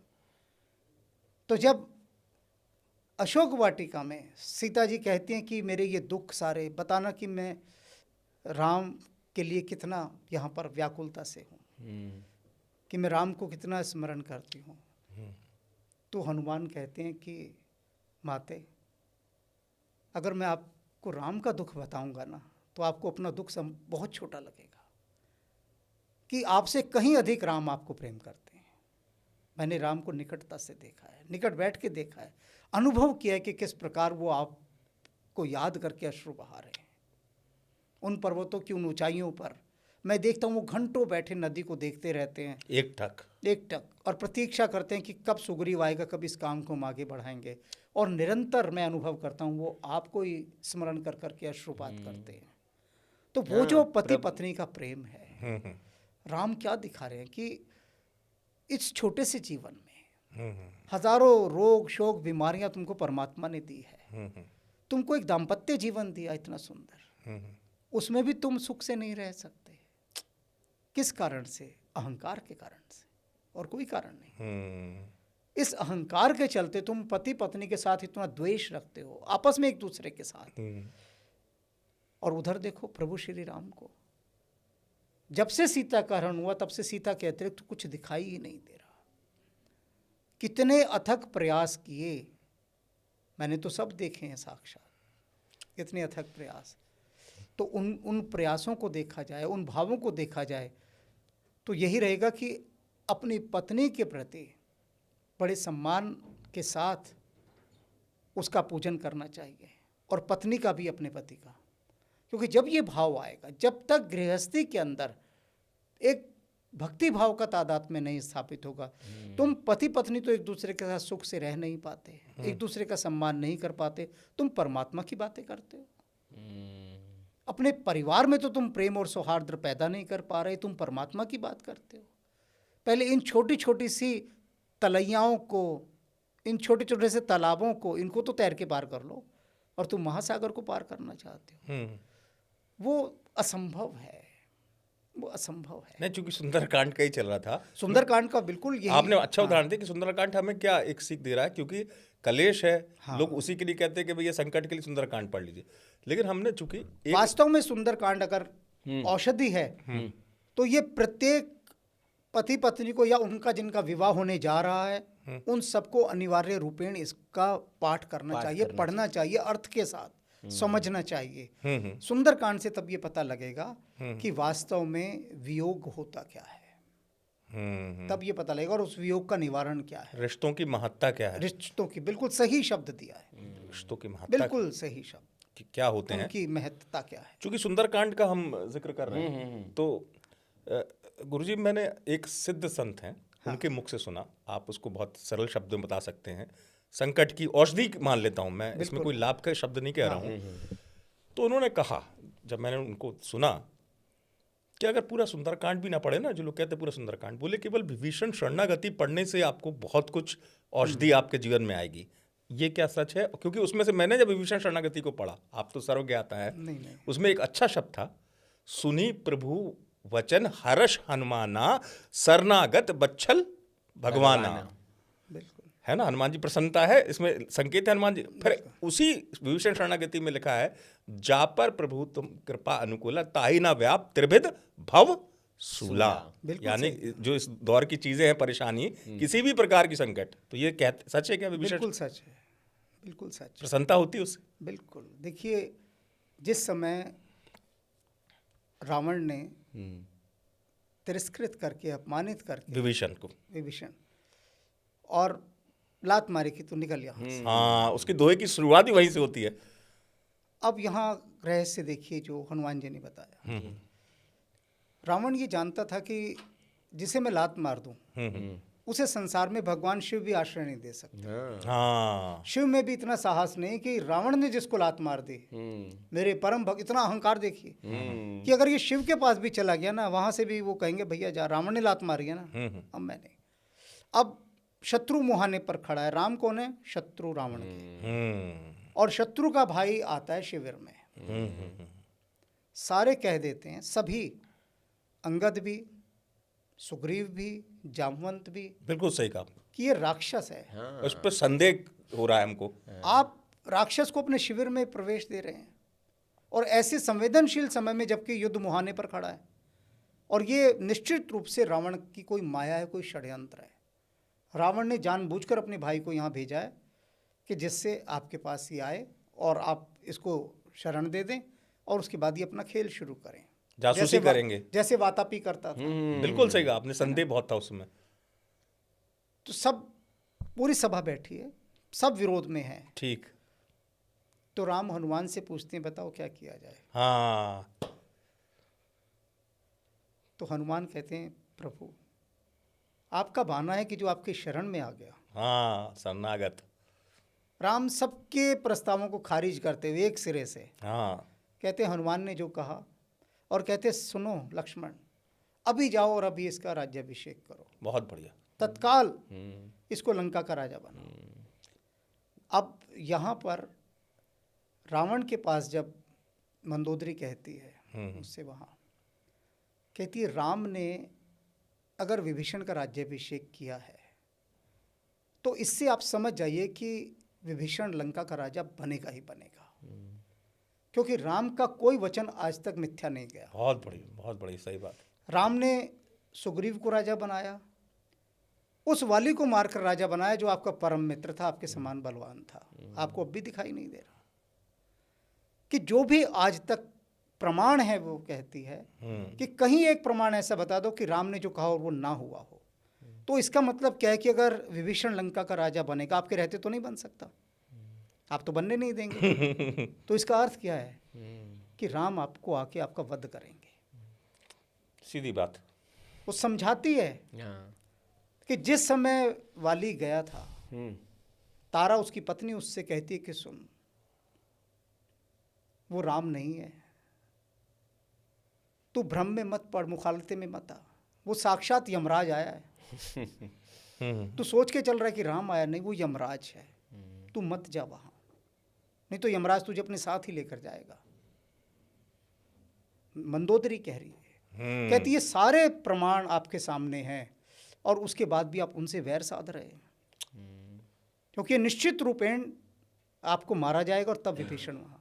तो राम ने पहले ही दिन ये घोषणा कर दी कि विभीषण लंकेश हैं। कितना बड़ा विश्वास, कितनी आस्था उस संवेदनशील समय में, क्योंकि राम निष्पाप हैं, निष्कपट हैं, जिसका स्वागत करते हैं, हृदय से स्वागत करते हैं। और ये जो शरणागत की रक्षा है, ये तो साक्षात प्रमाण नहीं, और उसमें गुरुजी कहेंगे कहा विभीषण के लिए और इस दौर के लिए रामचंद्र जी कह गए। आपको याद होगा जो हम कह रहे थे ना कि ये तरीका नहीं है, और वो लाइन है, निर्मल मन जन मोहि पावा, मोहि कपट छल छिद्र न भावा। ये कह गए रामचंद्र जी। बिल्कुल, और वही वो सार है जो ईशान जी अभी कह रहे हैं कि भाई आपको खाली होना पड़ेगा अंदर से, सारे जितने विकार है मन के वो सब आप छोड़ देंगे तो आपको हनुमान जी के दर्शन हो जाएंगे। वो लेकिन हाँ चलो, ये बात हमें आज बहुत अच्छा लगा। और आध्यात्मिक कहते हैं ना, संतों के साथ आप बैठते हैं तो आज हमको देखिए ना, विभीषण शरणागति की उन्होंने खुद ही कह दिया कि वो अपने आप में बहुत अलग, मतलब कृपा पाने का विषय है वो। जी, इसी पर मेरा एक प्रश्न और आया, जैसे सुंदरकांड हो गया, हनुमान चालीसा हो गया, भ्रम है लोगों के बीच में, थोड़ा सा भ्रम का निवारण भी हो जाए जनता के। बजरंग बाण, ये कहा जाता है कि भैया बजरंग बाण में हनुमान जी को शपथ दिलाई जाती है, तो कहते हैं कि भाई बजरंग बाण का पाठ सबको पाठ ऐसे नहीं करना चाहिए, वो जब आपातकाल हो तब बजरंग बाण का आप पाठ करिए। और हनुमान बाहुक, ये जो दो चीज़ें, क्या इसका पाठ कभी भी कोई भी कर सकता है, या इसका कोई समय है कि ऐसे ही समय आप इसको करिए, या इससे मतलब वो करना चाहिए, इसको वर्जित करना चाहिए कि नहीं, ये एकदम आपातकाल में ही जो कहा जाता है, जो हमने सुना है, क्या सच्चाई है इसमें?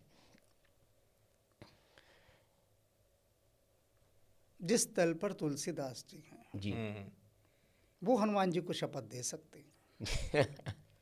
तुलसीदास जी हनुमान जी को इतनी गालियां देते हैं, राम जी को भी इतनी गालियां देते हैं।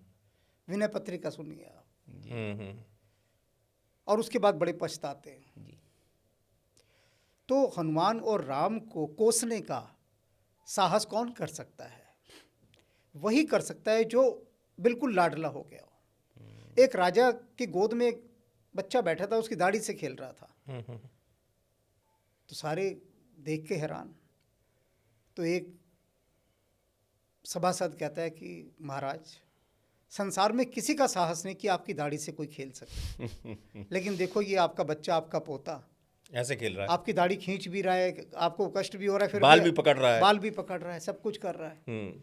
तो उस तल की चेतना क्या हम हैं जो हम हनुमान जी को शपथ दे सकें कि आपको राम की शपथ? हम कौन होते हैं उनको शपथ देने? क्या बात है, होते कौन है हम? तुलसीदास जी दे सकते हैं वो। इसलिए ये रचना, मैं तो कहूँ कि परमाणु शक्ति से भरपूर रचनाएं हैं, तो इसलिए सहज रूप से किसी को इनको हाथ नहीं लगाना चाहिए। ये जो आपदा में बहुत ही कुछ भी आपदा हो, कुछ भी आपदा हो, इनके संचालन का विधान सबके बस की बात नहीं है। क्योंकि सही बात है, वो स्थिति के आप जो आपने कहा वो समझने के लिए दर्शकों के लिए काफी कि उस स्तर पे आप हो क्या, परमाणु बम है, हाँ मतलब वही, और वो उसको वही हाथ लगाए जो उसका जानकार है। एक ही पर्याप्त है जो हनुमान चालीसा है, ये गृहस्थ के लिए, इससे सुंदर कुछ नहीं है। तो बाहुक भी नहीं, और देखिए ये सिद्धों की रचनाएं हैं जी। ये जो दोनों रचनाएं हैं, हनुमान बाहुक और बजरंग बाण। जी, जो व्यक्ति भक्ति के तल पे जब ऊपर चला जाता है, समझ गया मैं। सिद्धों के उसमें आ जाता है, श्रेणी में, कैटेगरी में, महायोगी या योगियों की श्रेणी में आ जाता उसको करना चाहिए। है, उसके लिए नहीं, लेकिन मतलब ये तिवारी जी ये सही कहा कि आप भाई पढ़ाई अभी केजी में है और पुस्तक आप खोल रहे हैं फर्स्ट ईयर की, तो पहले केजी पार करिए, फिर फर्स्ट क्लास, सेकंड क्लास। विद्या तो आएगी नहीं। जी जी, आप अध्याय को निरर्थक कर दोगे कि आपने जो अध्याय है वो उसको निरर्थक कर दे। लेकिन चूंकि ये आसान सी भाषा है, मैं क्योंकि इसमें कसम की बात आई, बहुत छोटा सवाल है मेरा। कल तुलसीदास जी लिखते हैं हनुमत स्तवन, वो पढ़ना चाहिए कि ग्रस्त को? वो तो केवल हनुमान जी का स्तवन है, क्योंकि उसमें ये भी लिखा है, जो मेरा सवाल आगे आपसे होता उसका इसी में सवाल में जुड़ जाएगा, यत्र तत्र रघुनाथ कीर्तनम तत्र तस्मस् वांजलिम वाश परिपूर्ण लोचनम मारुति नमः राक्षांतकम। बिल्कुल सही तो हनुमत स्तवन का पाठ क्या आम लोग कर सकते हैं? बिल्कुल कर सकते हैं, बहुत अच्छा है। क्योंकि जहाँ जहाँ मनोजवम मारुत तुल्य वेगम ये जितेंद्रियम, तो गायन का है। नहीं, वो स्तवन है, उसमें कोई कसम नहीं है, इसलिए मैं कह रहा हूँ। मैं वो तो इतना सुंदर है, हाँ, मतलब सुंदर क्या, आत्मा को विभोर कर देने वाला, भाव विभोर कर देने वाला और बिल्कुल डुबा देने वाला है। हाँ, उसका भावार्थ ये है कि जहाँ जहाँ, क्योंकि उसमें ये भी सीता शोक विनाशनम, उसमें सब चीजें जब वो आता है ना, यत्र यत्र रघुनाथ कीर्तनम, तो ये जो मतलब अद्भुत है ये तो। हनुमत स्तवन जरूर करना चाहिए। बिल्कुल। तो ईशान जी एक और भ्रम, हम थोड़ा सा मतलब आज आपका सानिध्य मिला, आपके साथ सत्संग हो रहा है, तो इस सत्संग में कुछ भ्रम जो है लोगों के वो दूर हो जाए, ये हमारी कोशिश है। क्योंकि एक इंट्रोडक्टरी पॉडकास्ट है, फिर तो हम लंबी आध्यात्मिक चर्चा आपके साथ चलती रहेगी। हम कोशिश करेंगे जब जब हनुमान जी आपको आज्ञा दे, कृपा करेंगे, तब तब हम आपके साथ बैठेंगे। स्त्रियों को लेकर बड़ा भ्रम है कि हनुमान जी की पूजा स्त्रियों को नहीं करनी चाहिए, उनको छूना नहीं चाहिए। मतलब पूजा कर सकते हैं लेकिन मंदिर नहीं जाना चाहिए, गर्भगृह नहीं जाना चाहिए, छूना नहीं चाहिए हनुमान जी को। इसमें सत्यता है? स्त्रियों को दूर रहना चाहिए हनुमान जी से? इसका उत्तर दिया हनुमान जी ने मुझे। जी बताइए। ये बड़ा बहुत प्रश्न आए थे, जी। सबने कहा आप हनुमान जी से पूछिए, मैंने कहा पूछ दूंगा जी। तो मैंने कहा ये लोग जान खाते हैं, जरा बताओ इसके बारे में। बीच बीच में मैं भी अपने प्रश्न रख देता हूँ, उनका काम सही बात है, क्योंकि वो जो उत्तर देते हैं वो प्रामाणिक उत्तर होता है। वो तो स्वयं बता रहे हैं, है ना। हनुमान जी ने जो उत्तर दिया वो मैं बताता हूँ जी। कहते मेरे लिए ना कोई स्त्री है ना कोई पुरुष है, मेरे लिए सब जीवात्माएं हैं। क्या बात, क्या बात है। तो ये जो है, ये जो भ्रम बिठाए गए हैं, ये तथा कथित कुछ भ्रामक लोगों ने फैलाए हैं। मुझे जो भी भजता है वो सिर्फ जीवात्मा भजता है। अगर आपको मैं स्त्री के वस्त्र पहना दूं तो क्या आप हनुमान जी को छूने जाएंगे तो लोग क्या करेंगे, इनको तो छूने दो, भाई तो तिवारी जी हैं हमारे। ये तो वस्त्र देखो वो पहन कर आ गए हैं, तिवारी जी ये जाने दो, यही कहेंगे ना पंडित जी भी। और अगर कोई स्त्री, ऐसी मैंने अनेक स्त्रियां देखी है जिनको आप ये कह नहीं सकते स्त्री बिल्कुल पुरुष लगती हैं। कपड़े भी ऐसे ही पहन लेंगी, बिल्कुल कोट पैंट सब कुछ, बाल भी वैसे होंगे, सच बात कही आपने। वो चली जाए तो पंडित जी कुछ नहीं कहेंगे, आओ बच्चा लो, ये करो, पूजन करो। तो हनुमान जी कहते हैं कि मेरी दृष्टि में ये भेद ही नहीं है, क्योंकि भेद सिर्फ मनुष्य के पास होते हैं, वहाँ अभेद है। तो वो उनके लिए सिर्फ जीवात्माएं हैं। तो इस बात को सुनकर अनेक स्त्रियों को इतना, मातृशक्ति को इतना आत्मबल मिला, तो उन्होंने कहा हमने तो खुल के पूजा करनी शुरू कर दी, हम किसी की परवाह नहीं करते। अब आपने कह दिया ना कि हनुमान जी ने ऐसा कहा है, मैंने कहा बिल्कुल कहा। आपने समाधान दिया जिस काम के लिए हनुमान जी ने आपको लगाया। लोग इसी में ईशान जी एक और मैं तिवारी जी प्रश्न पूछता हूँ, क्षमा सहित आपको रोकते हुए, क्योंकि इसी में एक और प्रश्न आता है कि जैसे हनुमान जी के बारे में कहा जाता है कि स्त्रियों को भाई एक ये रचा गया कि इसलिए क्योंकि वो बाल ब्रह्मचारी है, उनका भाई ब्रह्मचर्य ये हो जाएगा।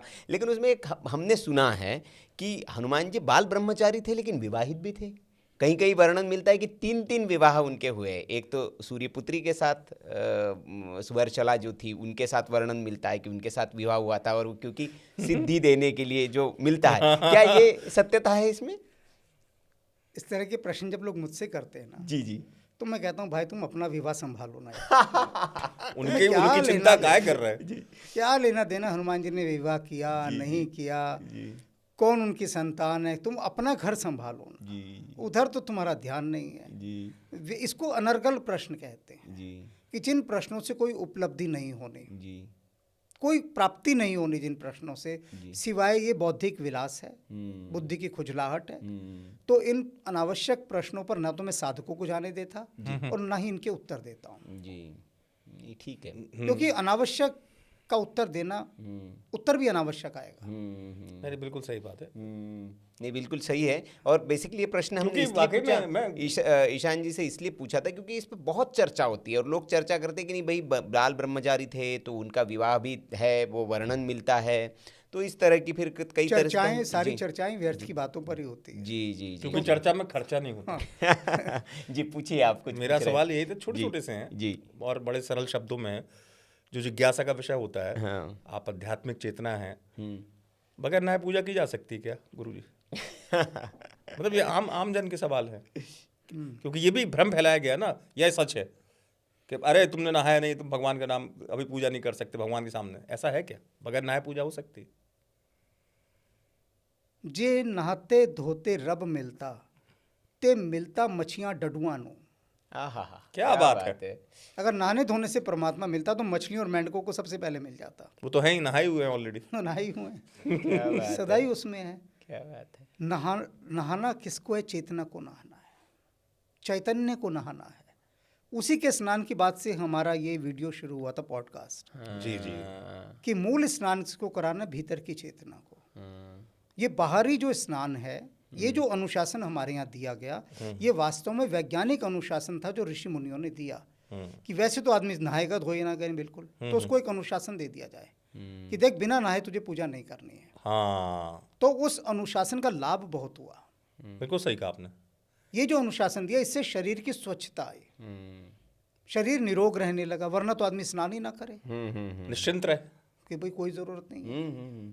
जो उत्तर मैंने इस मेरा जो उत्तर यहाँ पर है कि नहाना कोई अनिवार्य नहीं है पूजा करने के लिए, लेकिन शरीर स्वच्छता के लिए, शरीर की शुद्धता के लिए, स्वच्छता के लिए। और दूसरी बात, जब आप शुद्ध होकर नहा धोकर बैठते हैं ध्यान करने, पूजन करने, तो आपके भीतर एक स्फूर्ति आती है, आलस्य नहीं होता, प्रमाद नहीं होता। ये सारे वैज्ञानिक कारण हैं जो परस्पर जुड़े हुए हैं एक दूसरे के साथ। शरीर पर लगी गंदगी हट जाती है, सब कुछ होता है। नहीं परिवर्तन हो जाता है। बिल्कुल सही कहा उन्होंने। वो जो प्रमाद है वो आपके स्नान के पहले का दिखता है, भले आप कुछ कर लो, और स्नान के बाद वो एक ऊर्जा जो संचरित होती है उसका एक अलग महत्व है। तो ये ऋषियों के द्वारा दिया गया एक अनुशासन है जी।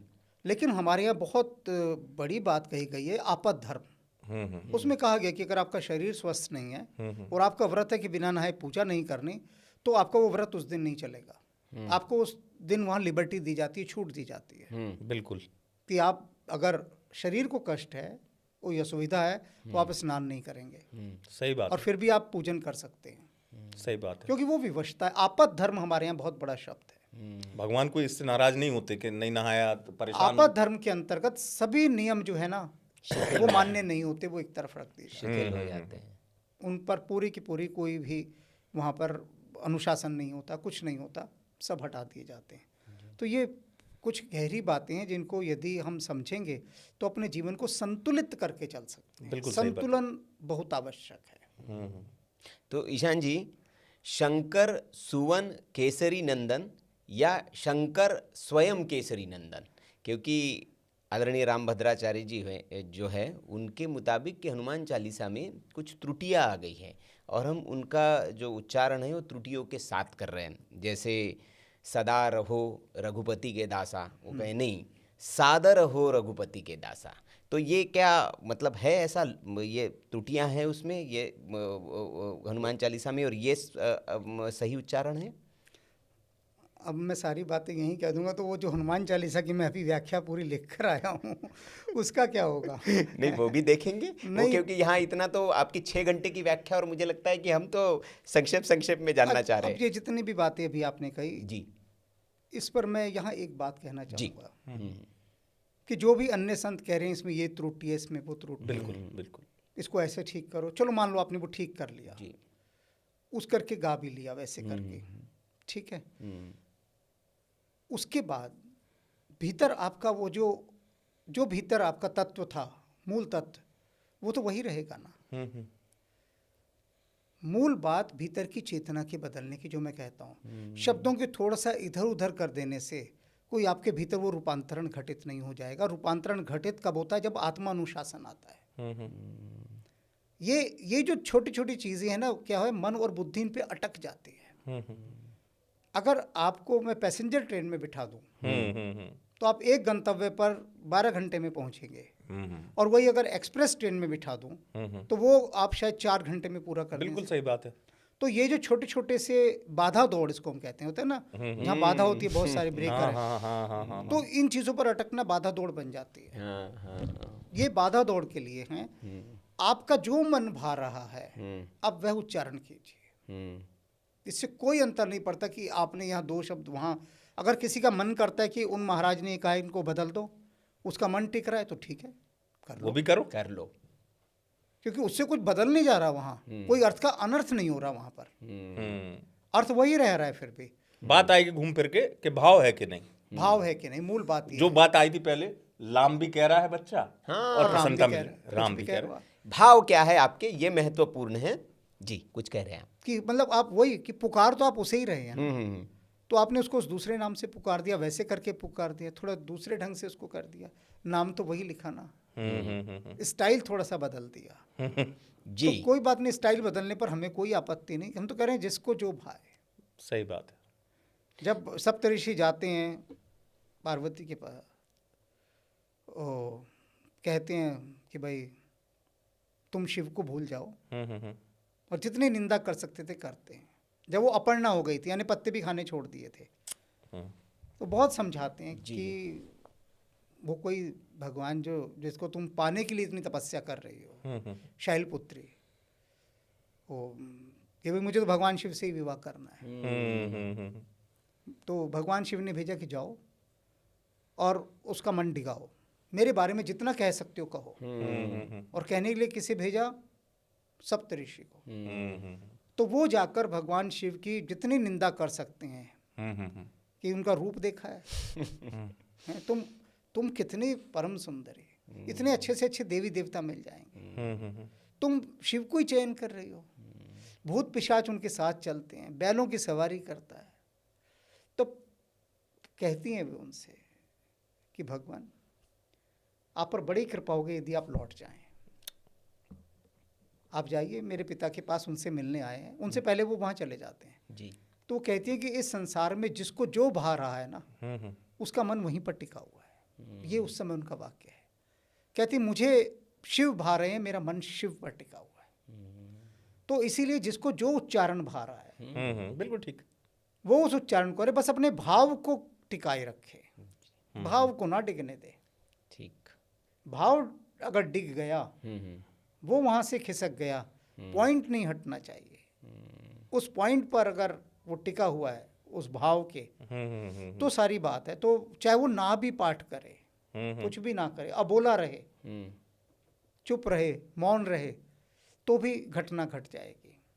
लेकिन अगर बौद्धिक रूप से यहीं अटका रहा कि मैं शुद्ध उच्चारण कर रहा हूँ या नहीं कर रहा। एक व्यक्ति ने मुझे कहा कि मैं राम का नाम जो है ना, मैंने 1 करोड़ बार लिखा। हाँ ठीक है। मैंने कहा तुझे कैसे पता लगा 1 करोड़ बार लिखा? गिन के लिख रहे थे। जी मेरे पास रिकॉर्ड है, देखो रजिस्टर्स भरे हैं। तो मैंने कहा तेरी सारी चेतना गिनती पर रही, राम पर नहीं। राम पर नहीं। बहुत क्या बात है, बहुत बढ़िया। तेरी गणना पर रही। और राम के लिए 1 करोड़ तो कुछ भी नहीं है। राम के लिए 1 करोड़ बार कह रहा है, कुछ भी नहीं है। एक भिखारी ने ब्रह्मा जी से कहा कि ब्रह्मा जी आपके 1 पैसे कितने होते हैं? तो ब्रह्मा जी बोले भाई 1 पैसे, तेरी धरती का जितना धन है ना, उससे भी 10 गुना ज़्यादा होते हैं मेरे 1 पैसे। कहता ब्रह्मा जी फिर 1 पैसा दे दो। तो बोले कि बेटा 1 दिन के लिए रुक जा। तो कहता आपका 1 दिन कितना होता है? कहता है कि करोड़ों धरतियाँ ये नष्ट हो जाएंगी, करोड़ों धरतियाँ, तब जाकर मेरा 1 दिन आएगा। यानी करोड़ों धरतियाँ नष्ट हो। बिल्कुल। तो राम की दृष्टि में ये 1 करोड़ क्या है? कहीं गणना ही नहीं है। ये तो हम अपनी इस लघु बुद्धि से खुद को ही भरमाने के लिए, खुद को ही मुखालते में रखने के लिए अपने ही भ्रम पाल लेते हैं कि मैंने 1 करोड़ बार लिखा। अरे लिखा जितनी बार लिखा, नहीं, जहाँ संख्या आ गई और जहाँ उस संख्या का प्रभाव दिखाने का आपका भाव आ गया, तो फिर मूल भाव तो आपका बचा ही नहीं। जो जिस भाव से आपने उस काम को किया, वो भाव आपका ये था कि उससे प्रभाव जमाना है आपको कि 1 करोड़। क्या होता है, गणना उनकी की जाती है जिनको आप जोड़ते हो। जी। आप उपलब्धि कृपा चाहते हो ना, तो कृपा में कभी गणना नहीं होती है। वो तो अनायास होती है और क्योंकि उसके कृपा लिए जो है वो अवर्णनीय होती है, अतुलनीय होती है। तो अतुलनीय को आप कह सकते हो कि 1000 इक्वल टू अतुलनीय, बिल्कुल। 1 करोड़ इक्वल टू अतुलनीय है। जी बड़ा अच्छा सत्संग रहा ये। और हमारी ये कोशिश थी ईशान जी कि इसको हम जन की जो भ्रांतियाँ है, भ्रम है, उस पर हम चर्चा करें और गूढ़ विषयों को हम छोड़ दें आगे के लिए, ताकि गूढ़ विषयों पर हम आगे से चर्चा करें। और इसमें हम लगता है कि हमारा ये सत्संग सार्थक भी रहा। जो भ्रांतियां हैं हनुमान जी को लेकर, हनुमान चालीसा और उनके हनुमान के जो चरित्र वर्णन हैं उनको लेकर, उसको हमने ईशान जी से समझने की कोशिश की और बहुत साधारण भाषा में गृहस्थ जीवन के उदाहरण देते हुए ही उन्होंने हमारी भ्रांतियों को दूर किया। बहुत बहुत आभार आपका ईशान जी, आपने हमें समय दिया। बहुत आभार आपका। हनुमत कृपा हमारे ऊपर हुई। जी जी नहीं, बिल्कुल, क्योंकि वो हमारे सुनील के भाई हैं। और कहते हैं भाई तो वही होता है जो सदैव साथ में पथ में रास्ता दिखाए। तो इस पूरे पॉडकास्ट के लिए डॉक्टर प्रवीण तिवारी का आभार। हाँ, प्रवीण तिवारी जी का भी बहुत बहुत आभार। हाँ। कि वो तार जो कई दिनों से जुड़ा हुआ तो था, लाइट नहीं जल रही थी, कल वो बटन उन्होंने दबा दी और वो प्रकाश हो गया और आज इतने अच्छा सत्संग का लाभ हमको मिला। पुनश्च आपका आभार। दर्शक को इस पर जो भी आपकी प्रतिक्रिया हो कमेंट बॉक्स में आप ज़रूर लिखें। आपसे हम ये ज़रूर कहेंगे कि ईशान जी की जो पुस्तकें हैं उसको ज़रूर आप एक मंगाइए और खोल के देखिए, आपको आनंद आ जाएगा। और फिर उसके बाद जो बाकी है वो तो आप हमें बताने की ज़रूरत नहीं, स्वयं आप मंगा लेंगे। और आपकी कुछ प्रश्न हो, कुछ सुझाव हो तो ज़रूर कमेंट बॉक्स में लिखिए। यहाँ तक पॉडकास्ट देखने के लिए आपका भी बहुत बहुत आभार। जय श्री राम। नमस्कार।